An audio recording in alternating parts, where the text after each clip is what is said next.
अच्छा जी, हेलो, अस्सलाम वालेकुम, welcome back. Before we start the video, before we start सूरह बकरा ऑफिशियली, एक बड़ी इंपॉर्टेंट लाइफ एडवाइस लेना है मुझसे।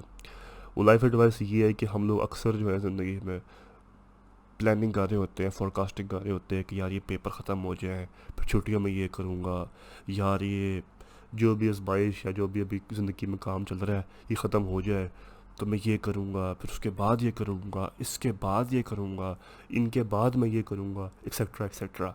ठीक है, what ever that baby. The reality of life is कि अगर आपने कुछ करना है तो अभी से स्टार्ट करना पड़ेगा आपको और साथ लेके चलना पड़ेगा। स्पेशली अगर वो काम ऐसा है जो आपसे कंसिस्टेंसी मांगता है, चाहे वो स्किल सीखना हो, अरबी सीखना हो, वीडियोस बनाना हो, कुरान पढ़ना हो, कुरान सीखना हो, वटेवर। कोई भी चीज़ ऐसा है जो आपको बार बार बार बार कंसिस्टेंसी से डिमांड करता है, उस काम को आपको अभी से करना पड़ेगा, क्योंकि there is no such thing as the perfect timing. क्योंकि ज़िंदगी कांस्टेंट नहीं है। Use life is not constant. It's not like आपकी ज़िंदगी में कोई ऐसा लम्हा आएगा, ऐसा कोई लम्हात आएंगी, ऐसा कोई दौर आएगा जहाँ पे आप कोई 5-6 महीने के लिए मुतलकन फ्री होंगे और आप उस 5-6 महीने में और भी फुल पढ़ लेंगे। आपको ज़िंदगी में हमेशा चैलेंजेस आते रहेंगे, वन वे और अनदर। आपको मसरूफियत आती रहेंगी ज़िंदगी में हमेशा। And that's beauty of the life, that's a beauty of life. क्योंकि मुश्किलात और आजमाइशें और मसरूफियत नहीं होगी ज़िंदगी में तो ज़िंदगी बेमकसद हो जाएगी। खैर, बताने का सारा मकसद ये है कि मैंने भी प्लानिंग की हुई थी कि जो है ना पेपरों के बाद ये डिवाइन रिफ्लेक्शंस में छा जाऊँगा। फिर एक और काम आ गया, फिर मैं कहा चलो कोई नहीं, ये काम करने के बाद छा जाऊँगा। फिर वो काम करने के बाद एक और काम आ गया, फिर मैं कहा चलो कोई नहीं, ये काम करने के बाद छा जाऊँगा। एंड नाउ आई रियलाइज कि भाई काम आते जाएंगे ज़िंदगी में। अगर आपने इसको लेकर चलना है तो साथ लेकर चलना पड़ेगा। अपनी टफ रूटीन में, मुश्किल रूटीन में, एक्सट्रीम रूटीन में इसको साथ लेकर चलना पड़ेगा, तभी चलेगा ये साथ। ये बड़ा इंपॉर्टेंट लेसन है बाय द वे लाइफ। अगर आपने कुछ भी करना है तो अभी से करना शुरू कर दो। अभी से शुरू कर दो, नो मैटर हाउ शॉर्ट और स्मॉल इट इज़। रोज़ के 10 मिनट, 15 मिनट, 20 मिनट, जितना भी करना है करो, लेकिन अभी से शुरू करो। खैर, सूरा बकरा, द बिगेस्ट सूरा ऑफ कुरान।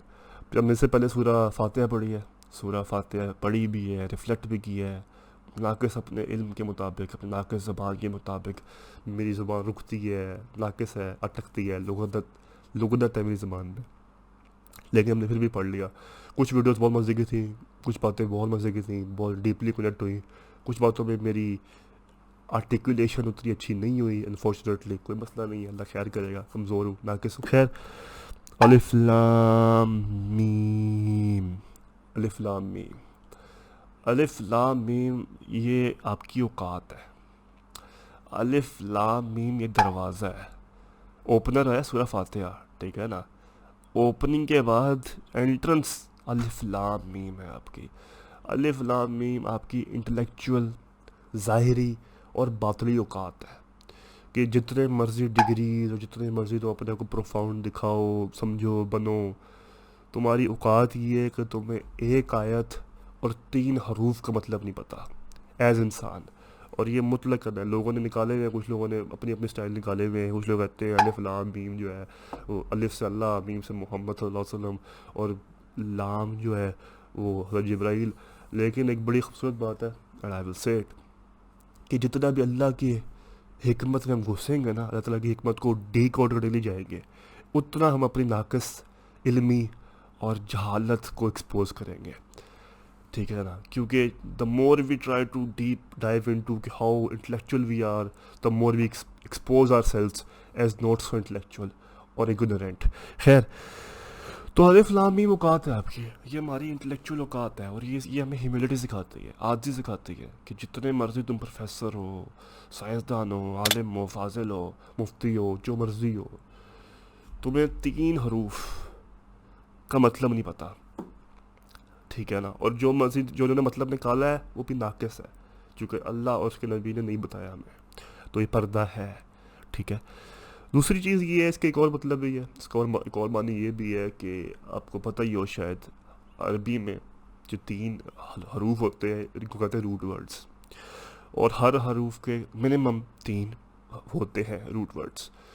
और पूरी अरबी की ज़बान और पूरी अरबी की लुगत, पूरी अरबी की वोकेबलरी तीन, कोई से 3 रूट वर्ड्स पे बैठी हुई है। इस तरह मैं क्या बताया था उस दिन, मुस्तकीम इस्तकामत से निकला है, उससे वो निकला है, उससे वो निकला है। तो पूरी लुगनत जो है ना, पूरी वोकैबलरी, पूरी ग्रामर एक ज़बान की, स्पेशली अरबी की, वो 3 हरूफ पे है, ठीक है ना। कोई से भी 3 हरूफ, लेकिन वो 3 हरूफ पे है। तो जब मोहम्मद सल्लल्लाहु अलैहि वसल्लम, जिन्होंने लिटरली किसी इंसान से नहीं पढ़ा हुआ, उम्मीन थे। उम्मीन के बड़ी डेफिनेशन हैं, कुछ लोग बड़ी अजीब अजीब बातें भी कर जाते हैं उम्मीन के इंटरप्रिटेशन में। मैं बड़ा मुतात बात करूँगा, ठीक है ना। मैं ये कहूँगा कि वो शख्स होता है उम्मी जिसने किसी इंसान से फॉर्मली ना पढ़ा हो, ठीक है। तो जब वो बंदा ऐसी बात करे, अलिफ लाम मीम, तो ये वैसी उनकी रोंगटे खड़े करने वाली बात है भाई। इसको कैसे चला, क्योंकि ये लिंग्विस्टिक बात है। और ज़बान बोलनी आ जाती है, ज़बान की लिंग्विस्टिक सीखना एक अलग मैटर है। इस तरह मुझे, हम उर्दू बोलते हैं, लेकिन उर्दू के अंदर की साइंसेस के भाई ये लफ्ज़ जो है वो कहाँ से निकला है, और इसका ओरिजिन वर्ड क्या है, इसका रूट वर्ड्स क्या हैं, वो रूट वर्ड्स किस पिछले वर्ड से, ओरिजिनल वर्ड से कनेक्ट होकर ये निकाले ड्राइव हुए हैं। ये सारा कुछ बड़ी डीप साइंसेस है जो कि काम बंदे को नहीं पता होता, इवन हमें खुद नहीं पता होता। ज़ालिकल किताबु ला रैब फी हुदल लिल मुत्तकीन। ज़ालिकल किताब, ये किताब इसमें कोई शक नहीं है, हुदल लिल मुत्तकीन, हिदायत है मुत्तकीन के लिए। अल्लाह ताला खुद कह रहे हैं इसमें कोई शक नहीं है, और हम शक करते हैं बाद में। ओहो नहीं, ये ना पढ़ना गुमराह हो जाओगे, ओहो रटना पढ़ना, ओहो किसी का पढ़ लेना, या फिर वो सुन लो, उसकी तर्जुमा सुन लो, उसकी तफसीर सुन लो, लेकिन रट ना पढ़ो कुरान, गुमराह हो जाओगे। लेकिन अल्लाह ताला कह रहे हैं कि ज़ालिकल किताबु ला रैब फी, ला रैब फी, कि कोई शक नहीं है इसमें कि ये हिदायत है, लेकिन किसके लिए, मुत्तकी के लिए। मुत्तकी कैसे बने, मुत्तकी क्राइटेरिया कैसे बन सकता है बंदा कि मैं मुत्तकी हूँ, कोई कन्फर्म कोई क्राइटेरिया है नहीं है। लेकिन मुत्तकी क्या है, मुत्तकी से मुराद है नियत। जब भी आपकी नीयत में, आप जब भी आप कुरान खोलोगे इस नीयत से कि अल्लाह मुझे इनलाइटन कर, या अल्लाह अपने मेरा अपना रिश्ता बहुत बेहतर कर, या अल्लाह मुझे हिदायत नसीब फरमा, या अल्लाह मेरे इल्म व हिकमत में इजाफ़ा फरमा। जब भी आप अच्छी नीयत से, इस नीयत से कुरान खोलोगे, तो ला रैब फी, कोई शक नहीं है कि इसमें हिदायत है। लेकिन जब भी आप कोई नुक्स निकालने के लिए, या कोई कोई ख़राबी ढूंढने के लिए, या कोई माज़अल्लाह ऐब ढूंढने के लिए कुरान को खोलोगे, तो फिर आप गुमराह भी होगे, आप भटकोगे भी, और आप परेशान भी होगे, ठीक है। और ऐसे गंदे परेशान होगे कि आगे मोहर लग जाएगी दिल पे, अभी आगे उस पर उसका भी जिक्र आता है। तो जो हमारे बुजुर्ग कहते थे ना कि कुरान ना पढ़ो, रट ना पढ़ो, ठीक है, ये तो अल्लाह ताला दूसरी आयत में ही, सूरह बकरा की दूसरी आयत में अल्लाह कहते हैं ज़ालिकल किताब, ज़ालिकल किताबु ला रैब फी, कोई शक ही नहीं है, हुदल लिल मुत्तकीन, हदायत है मुत्तकीन के लिए। मुत्तकीन क्या है, मुत्तकीन एक माइंड सेट है। किस चीज़ का माइंड सेट है, माइंड सेट है हिदायत का। जो भी हिदायत का तालिब इल्म होगा, या जो भी हिदायत का तालिब होगा, उसको मिलेगा, हिदायत मिलेगी, इससे कोई शक नहीं है इसमें। और शक करना अल्लाह ताला पे शक करने के बराबर है। लेकिन इसमें भी हिकमत है, जो हमारे बुजुर्ग कहते थे बड़े, कि रटना पढ़ो, उसमें भी हिकमत यही है, क्योंकि तफसीर की साइंसेस और Quran sciences is a big deal. जो लोग नहीं पढ़ते और शायद इंग्लिश तर्जुमा पढ़ के समझते हैं, तो इनके जो है ये मौलवियों की सारी बातें हैं, उनको शायद अंदाज़ा ही नहीं है। They just reflect their ignorance.